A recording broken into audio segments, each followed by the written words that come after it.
আজকের এই তারিখে পহেলা মুহররম আমিরুল মুমিনিন খলিফাতুল মুসলিমিন ওমর রাদিয়াল্লাহু আনহুকে যদি শহীদ করা হতে পারে, তাও কেমন শাহাদাত যে নিজে চেয়েছেন লম্বা হায়াত পেতে আর এমনি একজন এসে মেরে দিয়েছে, বিষয়টা এমন না।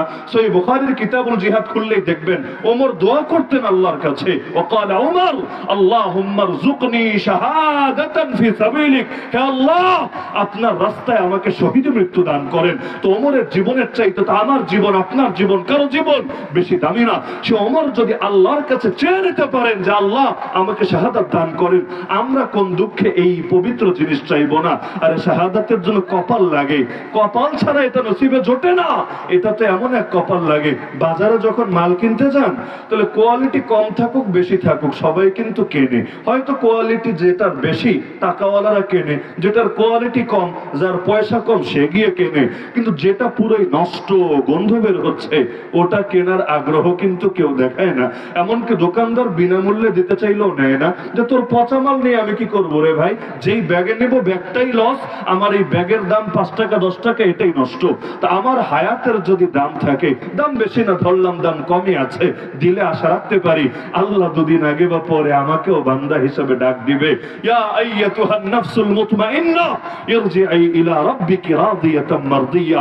আর যদি আমি একেবারে পচে যাই, দুর্গন্ধযুক্ত হয়ে যাই, তাহলে তো এটা আশা করা মুশকিল হবে যে আমার আল্লাহ আমাকে ডাক দিবে। সুতরাং শাহাদাত তো আমাদের জন্য লোভনীয় বিষয়। শাহাদাত হে মাতলুব মাকসুদ মুমিন, না মালে গনিমত না কিশওয়ার কুশাই। তা আমরা প্রত্যেকে ফিকির করি যে আমার হায়াতের যদি দাম থাকে, শাহাদাত আমার জন্য লোভনীয় বস্তু হবে। কারণ শাহাদাত মানে আল্লাহ আমার প্রাণকে কিনে নিবে জান্নাত নামক মূল্য দিয়ে, মাগনা মাগনা না, পণ্য হবে আমার প্রাণ, মূল্য হবে জান্নাত ইনশাআল্লাহ। যার কারণে শহীদের রক্তের প্রথম ফোঁটা মাটিতে পড়ার আগেই রব্বুল আলামিন তার অতীতের সব পাপ মাফ করে দেন, এমনকি তার রূহটাকে নিয়ে জান্নাতের সবুজ পাখির ভেতর ঢুকিয়ে দেন।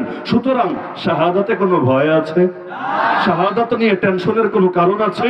আরে মুসলমান যদি খালি এক মৃত্যুর ভয়কে জয় করতে পারে, পৃথিবীর কোনো বাপের বেটার ক্ষমতা নাই মুসলমানদেরকে দমিয়ে রাখবে। আজকে সারা দুনিয়ার মানুষ মুসলমানদেরকে মৃত্যুর ভয় দেখায়, কেউ জেলের ভয় দেখায়, কেউ ফাঁসির ভয় দেখায়, কেউ ক্রস ফায়ারের ভয় দেখায়, কেউ গুমের ভয় দেখায়।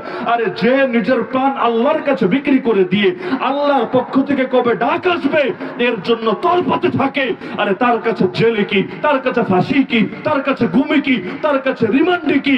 যেভাবে হামাসের ভাইয়েরা মৃত্যুর ভয়কে জয় করেছে, যেভাবে আফগানিস্তানের মুজাহিদরা মৃত্যুর ভয়কে জয় করেছে, যখন তারা আল্লাহর কাছে তাদের প্রাণকে বিক্রি করে দিয়েছে, পৃথিবীর বাতিলদের কদমগুলো পর্যন্ত তাদের সামনে নত হতে বাধ্য হয়েছে, মস্তক পর্যন্ত নত হতে বাধ্য হয়েছে।